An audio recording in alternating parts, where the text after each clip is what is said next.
Bonjour, bonjour et bienvenue sur KTV en direct à la télévision, à la radio et sur les réseaux sociaux pour ce temps de parole consacré à Mayotte et avec le préfet Thierry Suquet que nous avons. Bonjour monsieur le préfet. Bonjour. Merci beaucoup d'être présent ce matin et Dieu sait si c'est important aujourd'hui d'avoir votre sentiment. Première opération de décasage, c'était un peu un baptême du feu, je dirais compliqué pour vous? Alors pas première opération de décasage parce qu'on en a mené avant mon arrivée, mes équipes sont expérimentées et c'est toujours difficile de mener une opération comme celle-là, mais voilà, on l'a menée, elle est nécessaire et on en mènera d'autres. Mais c'était compliqué quand vous voyez ce qui s'est passé. Alors, à la suite de l'opération de décasage, on a les événements qu'on connaît à Koungou, avec des violences urbaines extrêmement fortes dans la nuit, cette attaque de la police municipale, des gens traumatisés, des gens menacés, la tentative d'incendie sur la mairie, au moins en mettant le feu aux voitures. Donc c'est extrêmement violent. Ça prouve quoi? Ça prouve qu'on dérange. C'est-à-dire que quand on décase et qu'on mène ces opérations, il y a des gens qui pensaient que dans l'illégalité, c'était eux qui mettaient la main sur tout.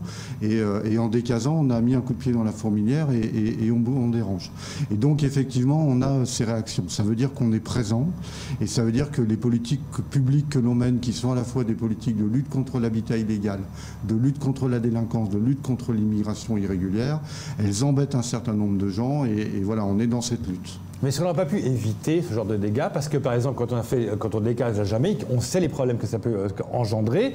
Et là, est-ce qu'on n'a pas pu, par exemple, protéger, du coup, l'Amérique est quand même juste à côté? Est-ce qu'il n'y a pas une protection qui manquait, là? Alors, on avait un dispositif de protection avec les gendarmes sur place, qui était un dispositif de protection renforcé et qu'on avait maintenu. Moi, ce que je salue d'ailleurs l'action des gendarmes ce soir-là, parce que très franchement, on a évité le pire. C'est-à-dire, on est loin de ce qu'on a connu à un moment donné par ailleurs et on a pu amener les pompiers sous escorte et éviter que l'incendie se propage. On a pu, pendant une partie de la nuit, s'interposer. On a fait des interpellations le lendemain dans la foulée. Donc en fait, il faut bien comprendre que le dispositif qui était là cette nuit a empêché les choses de déraper. Voilà. Ça a dérapé avec l'Amérique. Oui, bien sûr. Avec l'Amérique qui a brûlé, bien sûr, ça a dérapé. Mais sans le dispositif de protection, je vous laisse imaginer ce qu'il en aurait été. Et on est présent, dire, avec la gendarmerie, avec la police, tous les jours dans ces circonstances-là. Si on prend l'ensemble de la semaine, jeudi Dzoumounié, vendredi Kahani, samedi on recommence à Dzoumounié, lundi c'était Koungou, entre les deux Kombani Mirereni. Je veux dire, à chaque fois on a une force de police ou de gendarmerie qui va s'interposer, qui évite que ça tourne au drame. Et vous savez, là où on a le plus de blessés sur ce territoire en ce moment, c'est chez les gendarmes. C'est d'abord les gendarmes qui sont les premières victimes de cette violence parce qu'ils empêchent celle-ci de se propager et qui sont présents pour empêcher, pour maintenir l'ordre public. Et je le redis, on leur donne deux consignes. La première, c'est le maintien de l'ordre public et la deuxième, c'est d'interpeller quand c'est possible. Anne-Constance. Justement, monsieur le préfet, vous parliez d'interpellation. Votre prédécesseur avait commencé à ne pas renouveler les cartes de séjour pour les parents des fauteurs de troubles. Est-ce que c'est une politique que vous allez continuer ? Alors je vais nuancer, on a en place un dispositif qui était là avant mon arrivée qui permet de retirer les titres de séjour aux délinquants. Et ça, c'est une procédure qui est bien rodée, qui s'applique partout en France et qu'on met en œuvre à Mayotte. Et moi, depuis que je suis arrivé, tous les mois, on a retiré plusieurs titres de séjour. Sur les parents des enfants qui commettent des violences. La loi ne permet pas de retirer le titre de séjour en tant que tel. Par contre, aujourd'hui, ils sont convoqués à la préfecture. On met en œuvre un réexamen du titre et on voit si on va trouver des motifs ou pas de sanctionner à ce titre-là les parents quand on a des enfants délinquants. Mais sur les retraits de titres de délinquants, on en fait tous les jours. Et c'est quoi une sanction possible pour un parent dont les enfants commettraient des délits ? Aujourd'hui, c'est de regarder quelle est sa situation au droit du séjour. On ne peut pas lui retirer son titre parce que son enfant a fait une bêtise, mais on lui explique qu'on va réexaminer sa situation à ce titre-là et que si on trouve une faille, eh ben, on retirera le titre de séjour ou on réduira la durée de celui-ci en fonction de ce qu'on pourra faire. Mais l'important déjà dans un premier temps, moi je l'ai dit de façon très régulière en ne reprenant que les propos du ministre. Quand on a des gamins de 8 ans qui lancent des pierres, c'est un problème d'ordre public, mais c'est aussi un problème de parentalité. On a besoin que les parents se mobilisent. C'est quand même anormal de voir une trentaine de gamins se balancer des pierres entre eux devant et sur les forces de police, devant 200 adultes qui ne font rien. Et donc on appelle à la responsabilité des adultes et des parents. Vous devez prendre vos enfants en main. Alors justement, là, vous faites allusion à Mirerénie-Combani. Vous y étiez il y a 2 jours. Vous avez, avec le président du conseil départemental, exercé une opération de discussion. Vous étiez au milieu des habitants et vous exprimiez un certain nombre de choses. Vous étiez finalement à peine parti le soir même, 2 nouveaux barrages et de nouvelles exactions commises. Est-ce que vous parlez aux bonnes personnes en réalité ? On parle à ceux avec qui on peut parler et qui sont là. Et en tout cas, dans ces 2 villages et dans les 2 réunions publiques qu'on a tenues et en dehors de toute la presse, on avait beaucoup de monde et on a rencontré beaucoup de monde. Et on tient le même discours qui est parler avec vos gamins, tenez vos gamins. Et ensuite, on n'a pas d'autre solution que d'arrêter les hostilités. Alors peut-être que je le dis avec aussi beaucoup de prudence parce qu'en réalité... personne ne sait très exactement ce qui se passe à Combani et à Mirerénie dans un certain nombre de cas. Oui. Nous, on évite les affrontements. C'est-à-dire que là aussi, je le redis, avant d'aller discuter, on a d'abord mis depuis longtemps de la gendarmerie. On est présent, on évite les affrontements lourds. C'est très compliqué parce que je pense qu'il y a effectivement des victimes et en même temps, la présence de la gendarmerie empêche les vrais débordements. Et de toute façon, on n'a pas d'autre choix que d'aller discuter et de dire aux gens... mettez-vous ensemble à un moment donné autour d'une table, y compris s'il faut pour ça la garantie de l'État et du conseil départemental, parce que vous ne pouvez pas continuer à faire autrement. C'était le sens de la démarche qu'on a avec le président Benissa, d'aller sur le terrain, porter une parole d'apaisement et essayer d'esquisser une solution qui en réalité ne peut être portée que par les habitants de chacun des villages eux-mêmes. Justement, il y a eu quand même, ça a fait réagir sur les réseaux sociaux, il y a eu des commentaires par rapport à ça, je vais juste lire quelques-uns. Et s'ils ne répondent pas à cet appel solennel, ils auront quoi? Une caresse, du travail, des gilets bleus, jaunes, verts. Un autre écrit, il faut aller parler aux délinquants, pas aux habitants. Encore une réconciliation et une médiation de plus. En plus, ils ne le font pas dans les bidonvilles avec les Comoriens qui sont concernés, mais dans un foyer avec des Mahorais qui n'ont rien à voir avec tout ça. On n'est pas sorti de l'auberge. Que répondez-vous à ces gens-là ? D'abord, on l'a fait, je peux vous dire que les gens avec qui on a parlé des 2 côtés, ils se sentent concernés par le sujet, et plus que concernés, c'est-à-dire ils sont, eux, présents et ils vivent cet état de tension tous les jours. Deuxièmement, il y a une espèce de schéma qui aurait tendance à... On fait toujours du binaire chez nous, alors il y a les bons et il y a les délinquants, mais c'est pas ça qu'on voit à Combani et à Mirerénie. Quand vous avez 40 gamins qui jettent des pierres et 200 adultes qui les regardent, les 200 adultes, ils ne sont pas du côté des bons et les gamins du côté des délinquants. Et on a bien des communautés qui entièrement sont engagées dans ce conflit, qu'elles le veuillent ou non. Et troisièmement, on a vraiment parlé avec des gens qui vivent ça sur le terrain. Et une nouvelle fois, je peux vous assurer qu'on a aussi été dans les bidonvilles et que c'est un sujet qu'on traite. Alors y compris, c'est un sujet que le maire de Tingoni avait abordé à un moment donné en disant chez moi il n'y a pas de décasage. Évidemment, il ne l'a pas demandé. Alors maintenant, il nous a fait une demande, on va l'étudier. Comment on fait, monsieur le préfet? Vous êtes expérimenté, vous venez d'une région avant d'arriver ici où la violence est réelle, vous avez exercé des responsabilités. Comment on fait pour calmer 200 adultes qui poussent leurs enfants, quelque part, vous venez de le décrire, à lancer des pierres? Comment on fait? Et quelles sont les conséquences après aussi de la graine qu'on a semée dans la tête de ces enfants? C'est ce que je dis à beaucoup de mes interlocuteurs aujourd'hui, je l'ai dit aussi là-bas et on le redit à chaque fois qu'on intervient. Vous ne pouvez pas élever vos enfants dans la haine de l'autre, tel qu'on le fait aujourd'hui. C'est important qu'on puisse aller à l'école, c'est important qu'on puisse apprendre, c'est important qu'on puisse circuler librement. Et donc c'est pour ça qu'il faut radicalement changer d'attitude et qu'à un moment donné, il faut accepter de faire la paix sans condition. Et au moins dans un premier temps, sans chercher à établir de responsabilités collectives. Des responsabilités individuelles, on ira en rechercher sur les délinquants qui ont commis des violences. Je pense même qu'il faudra qu'on ait un travail de réparation, parce que j'ai vu des victimes dont les maisons ont été brûlées, qui ont été obligées d'habiter chez leurs parents, etc. Donc ça, il faudra qu'on le prenne en compte. Mais dans l'immédiat, il faut à un moment donné accepter de cesser les hostilités sans condition, parce qu'autrement on ne peut pas en sortir. Pour ça, nous, on est présents, alors pour ramener l'ordre, d'abord la présence permanente et constante des forces de l'ordre qui ont pour objectif de maintenir l'ordre sans envenimer la situation. C'est pour ça que de temps en temps, on peut limiter les interpellations. Je sais que ça peut choquer, mais je veux dire, en réalité, si on veut éviter des troubles très graves, il faut éviter de donner corps à des formes de provocation et d'éviter les affrontements. C'est ce qu'on fait dans un premier temps, vraiment c'est très important. Le deuxième, c'est de se mettre autour de la table, et je le disais donc de déposer les armes. Le troisième, c'est de travailler sur des schémas qui vont permettre d'identifier les responsabilités individuelles avec des groupes. Enfin, vous citiez mon expérience lyonnaise. Moi, j'ai travaillé avec des collectifs d'habitants en colère sur lesquels tous les mois, on faisait un point sur la situation dans leur quartier. On expliquait comment ils mettaient en place des opérations de police ou de gendarmerie pour travailler avec eux.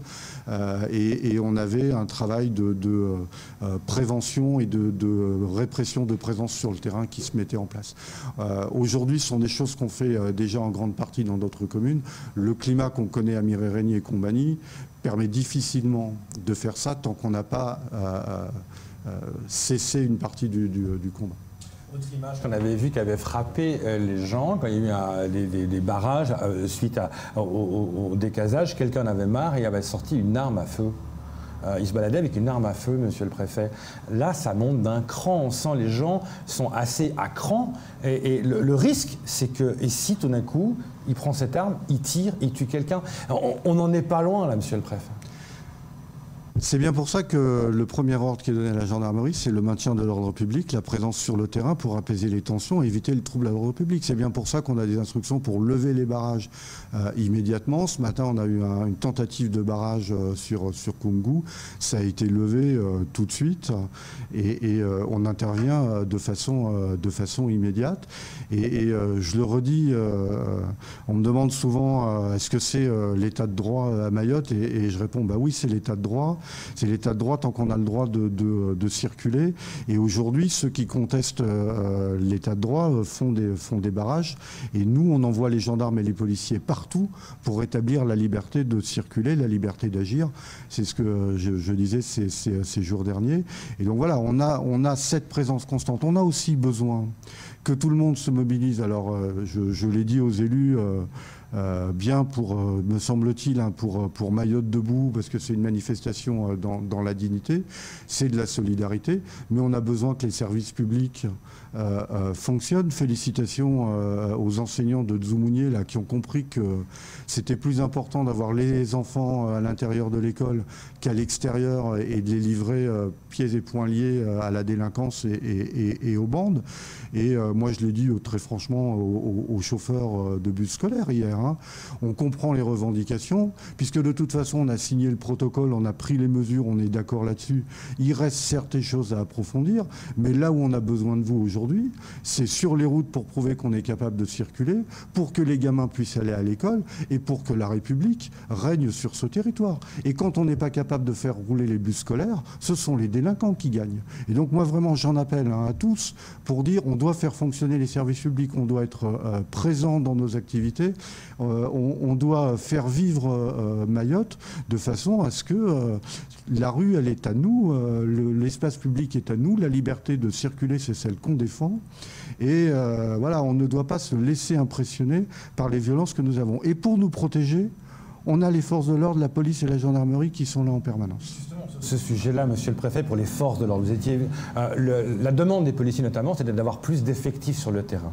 Quand vous êtes arrivé sur ce plateau, vous avez déclaré que les forces de l'ordre n'étaient en fait pas, c'était pas le nombre qu'il fallait, mais elles étaient mal utilisées. Est-ce que c'est toujours votre avis aujourd'hui ? Non, comment j'ai dit qu'on était, à mon sens, après les efforts faits par le ministère de l'Intérieur, avec des effectifs qui étaient largement dotés et que j'allais pas commencer en arrivant à réclamer des forces de l'ordre au ministre de l'Intérieur qui nous en avait donné, et qu'on avait besoin de cibler sur un certain nombre d'endroits où c'était essentiel.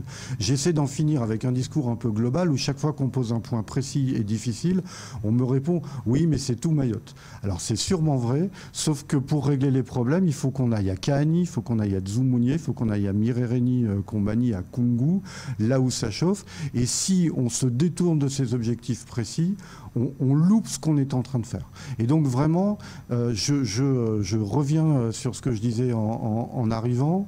On a, au-delà des problématiques de nombre qui peuvent varier, on a un sujet qui est d'aller là où on est efficient, là où on a un impact qui est fort, et où on doit, avec la police et la gendarmerie, être en permanence réactif pour ne pas laisser les choses s'envenimer. Donc c'est moins un problème de nombre, que d'utilisation. Et moi, je remercie le commandant de gendarmerie, le commandant, le directeur territorial de la police nationale pour leur agilité, la souplesse et la réactivité avec laquelle ils interviennent.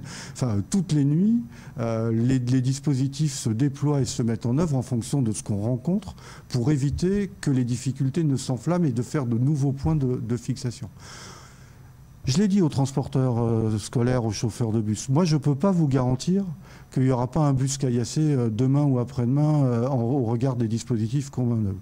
Ce que je peux vous garantir, c'est que sur les points chauds qu'on a identifiés, ensemble, là où on sait que ça risque de chauffer, sur les itinéraires difficiles, vous aurez en permanence des patrouilles dynamiques de gendarmerie, vous avez des systèmes d'alerte.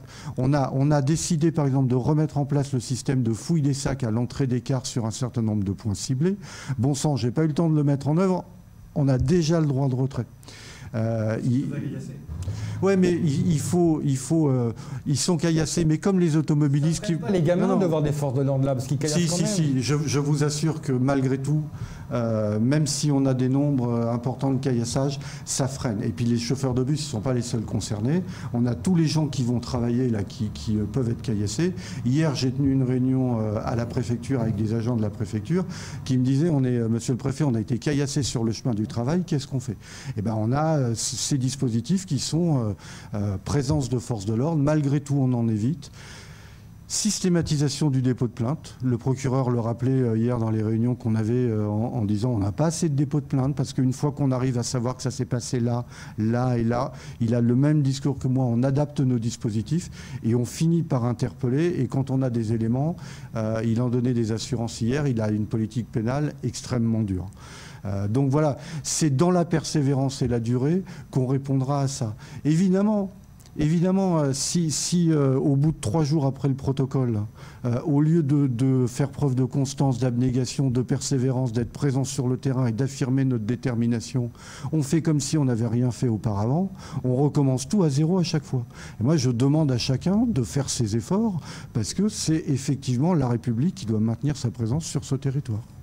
Pas entendu visiblement hier puisqu'ils prolongent leur droit de retrait aujourd'hui. Mais écoutez, j'espère qu'ils m'entendront. Là aussi, chacun prend ses responsabilités. On a négocié le protocole. Ils le savent que derrière, il n'y a pas de grain à moudre, pour reprendre une expression syndicale qui sera chère à Siaka. Il n'y en a pas, puisque le premier protocole, on n'a pas triché, on a donné ce qu'on avait à faire.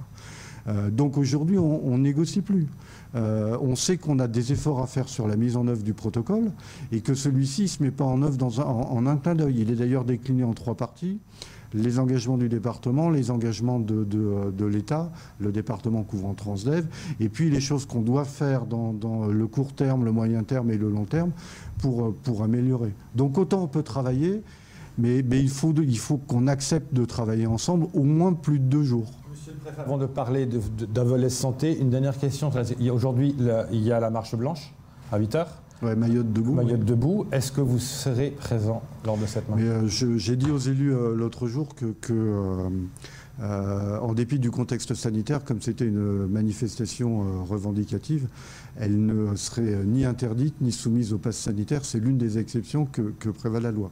Je vous disais tout à l'heure que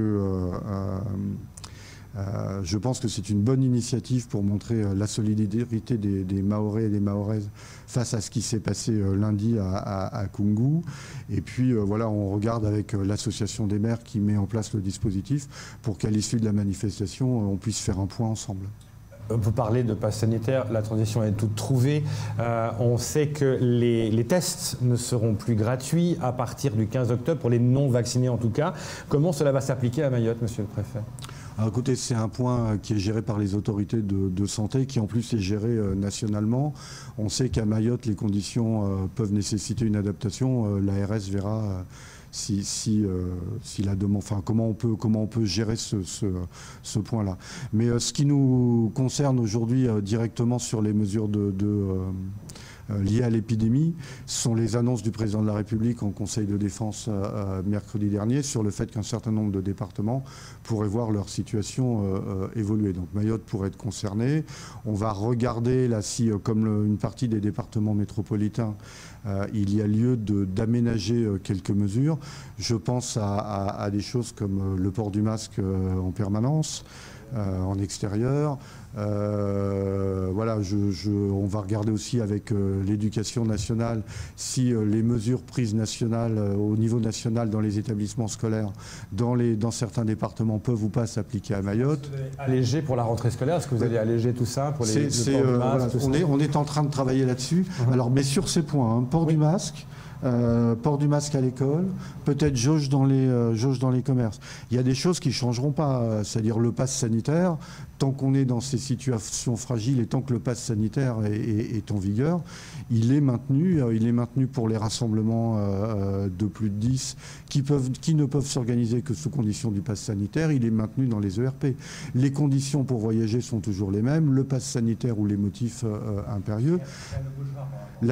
Par rapport au pass sanitaire et au voyage, on est dans une situation sur laquelle nous n'aurons pas de modification. Mais je le dis aussi, ce n'est pas le cas non plus en métropole, dans lesquelles pour les départements où le taux d'incidence est inférieur à 50 depuis plus de 5 jours, les mesures concernées sont sur les ERP, le port du masque, etc.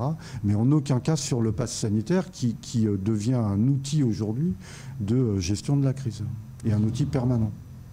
Monsieur le préfet, pour prendre l'avion et rentrer en métropole ou aller à La Réunion, est-ce que vous pensez que dans ces allègements auxquels vous êtes en train de réfléchir, la suppression du test pour prendre l'avion est quelque chose auquel vous réfléchissez ? C'est un point qui a été abordé effectivement pour voir s'il était possible d'avoir des politiques communes aux Outre-mer, ou du moins quelque chose de lisible. Parce qu'aujourd'hui, il est assez compliqué de savoir si pour aller à tel ou tel endroit, il faut non seulement un pass sanitaire, mais un test en plus. Quand on est vacciné. Donc c'est un point qui fait l'objet de réflexion. Le nombre de personnes hospitalisées pour cause de Covid a augmenté ce matin, enfin hier en tout cas. Vous pensez qu'on en est sorti de ce risque de nouvelle vague ? Non. Très clairement, on a réussi à repousser la montée, la nouvelle vague là, qui était attendue et qu'on pensait peut-être proche quand nous avons pris des mesures supplémentaires. Aujourd'hui, on ne peut pas encore garantir que nous n'aurons pas de nouvelles vagues, d'autant que la métropole l'a vécu, nous pas encore, et donc on est encore dans une situation qui peut être de pré-vague. C'est ce qui explique que nous ayons besoin d'être vigilants et de ne pas tout lever, et surtout de continuer à appeler les gens à continuer à se vacciner, et à maintenir les dispositifs de vaccination. La semaine dernière, avec le recteur, on était dans un collège avec 400 enfants qui se sont fait vacciner en 2 jours. On doit poursuivre ces politiques-là. Et d'ailleurs, c'est aussi un des enjeux vraiment de sécurité en ce moment, parce qu'il ne faut pas que la vague redémarre et on a besoin que tout le monde continue à se vacciner. Le pass sanitaire également maintenant pour les gamins à partir de 12 ans. Est-ce que c'est le cas aussi à Mayotte ? Oui, normalement le pass sanitaire s'applique maintenant pour les jeunes. À partir de 12 ans. C'est pour ça qu'on a lancé dans les collèges et les lycées les campagnes de vaccination. Donc là aussi, on va appliquer au fur et à mesure ce genre de garantie pour tout le monde. Mais on a fait un véritable effort pour que les enfants de plus de 12 ans puissent se vacciner dans les lycées et dans les collèges. C'est aussi un des enjeux des conditions de test dont on parlait tout à l'heure et sur lesquels il faudra qu'on avance rapidement. Vous allez annoncer ces décisions d'ici combien de temps, puisque la mise en œuvre de la gratuité des tests, de la fin de la gratuité, c'est le 15 octobre. Voilà, mais donc obligatoirement avant cette date-là, il faudra faire des annonces. Et puis sur les mesures, j'ai des réunions aujourd'hui et demain, comme chaque semaine d'ailleurs, sur le Covid, à l'issue desquelles on ajuste les mesures locales.